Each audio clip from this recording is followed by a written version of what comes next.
அலைக்கும்.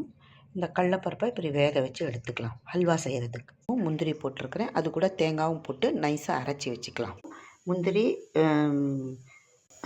இது தேங்காய், முந்திரி, பாதம் 3 போட்டு அரைச்சி, பாதம் ஒரு 20, முந்திரி ஒரு 20, தேங்காய் 2 சில்லு பெருசு, கடலப்பருப்பு வந்து ஒரு 100 கிராம் போட்டு நல்லா வெந்தோடனே இப்போ போட்டு அரைச்சி இதில் போட்டு சர்க்கரையை போட்டு நல்லா கிளற வேண்டியதாக, கிளறி அல்வா பதத்துக்கு கொண்டு வந்துட வேண்டியது. இப்படி சுடுதண்ணி போட்டு கலந்து வச்சுக்கலாம். இதிலே போட்டாச்சு, நல்லா மசிச்சு இதில் போட்டாச்சு.